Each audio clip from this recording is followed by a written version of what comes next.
I guess the series Too Good to Be True. Too Good to Be True. Tapos nag-movie lang last year. Medyo kalma ako this year. Well, nung end of last year, kasi I went to Canada. So, I just got back. So, hopefully, there's something soon, maybe. So, yun. I'm counting on it. Pero, kararating ko lang eh. Kahihinga ko lang. Wala pang, may jet lag pa nga eh. Pero, I'm back. I'll be here for a while. So, just waiting. Yan, baka may interesado. Isa na lang din po kasi Miss Janice, your sister, like we saw a video of you and her playing, I think it's before pa po, in a game, parang ano ba yun, parang nakatalikod po kayo. And everyone's like laughing, your band, ganun po. And then seeing that, parang everyone wants us to see na you guys working together again. Ano fun naman. Fun naman. Well, last year, road trip, you saw us working together. Pero medyo konting, hindi naman to games. Dati sa SES, we used to do this all the time, right? So, I guess, na-miss ng mga tao when they watch that. Sige, one of these days, mag-isip kami ng kung anong game. Hanap kami, post ulit kami. Kasi that was our Christmas party eh. Christmas party ng 2023. Christmas party namin, tapos nag-games kaming lahat. Lahat kami may ganon. Tapos, yun yung pinost ko kasi yun lang merong video si Ina. Si Ina kumuha nun eh. Tapos sabi ko, sige, post ko nga to. Nakakatawa. Yun na. Do you guys want to work again? Like, kayong dalawa po in a series or in a sitcom like that? Yeah, of course. It would be fun. That would be fun, actually, to work like that. Sana magkaroon ng chance. As of now, ano po ba yung ginagawa nyo while here in the Philippines? Like, meron ba kayong mga travels? Meron ba kayong vlogs? Or okay, I am guilty na with the vlogs, I am not regular. Kasi, like when I'm in Canada, kararating ko lang last week eh. When I'm in Canada, nakafocus ako sa mga bata, nakafocus ako sa housework. So medyo pagdating sa ay, pagod na ako. Nagluto, naglinis, pagod na. Bukas na hanggang sa walang nagagawa. We were so busy kasi Christmas season. Marami nag-order ng biko ng mga bata. So medyo chill muna ako doon. So vlogs, I have to put a pin on that. That's my next focus. So with regards to shows, wala pa. Kasi nga I just arrived. And what am I busy with? Basically, ito yung mga with facial care and with my other endorsement na mga stuff, mga ganon. Yeah, that's what I'm busy with. And mga engagements and stuff like that.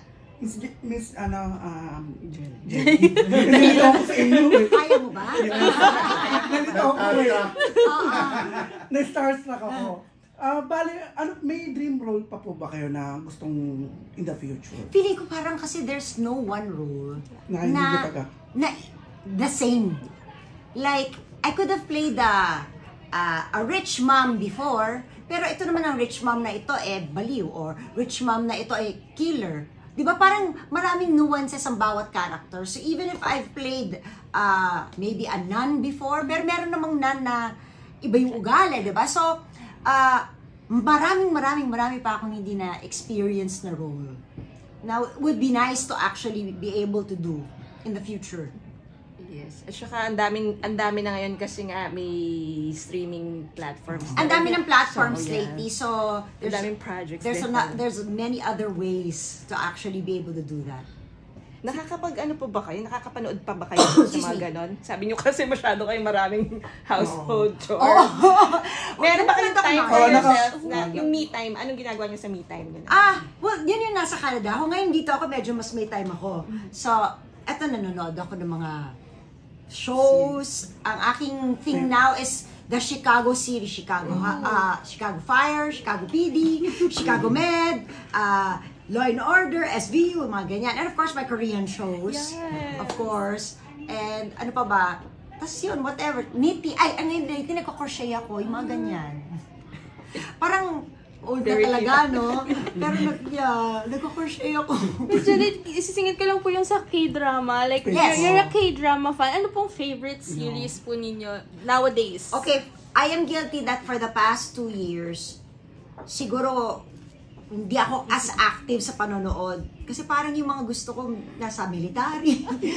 or hindi ko lang type yung mga lately lumalabas. Pero syempre, how can you not like Squid Game? Yeah. Diba? How can you not like Glory? I'm just saying this top of my head. But of course, one of my all-time favorites is Reply 1988. Yeah. That's really my favorite. And Crash Landing and the likes. Diba? Ano ba? Marami dyan. Di ko na nga, whatever comes to mind right now. Yun pala nga na-mention ko. Coffee Prince, so para talagang OG. Coffee Prince, Boys Over Flowers, mga ganyan. Lahat yan, pinagdaanan ko siya. At the time that they were aired, Sino pong favorite yung Korean actor and actress? Oh, wow. Siyempre, I like Song Hye Kyo, Son Ye Jin, Gong Yoo, sino pa ba? Lee Byung Hun, mga sila, gusto ko sila lahat. If given a chance that you work with this particular Korean actor, since madami na pong chances na nagkaka-work ang Filipino and Korean, sino pong on your top of your mind na gusto nyong katrabaho, and what kind of story or genre do you want to do with Si Gong Yoo! Ewan ko, kahit nakakatakot. Feeling ko kasi magaling din kasi siya sa medyo situational comedy. Parang gano'n, siguro rom-com yung gano'n. Kaya si Park Bo-gum, kasi parang feeling ko parang pwede ko siya maging anak. Diba? Or baka hindi. Parang ko siya magiging anak, Korean nga siya. Pwede po. I'm the stepmother. There.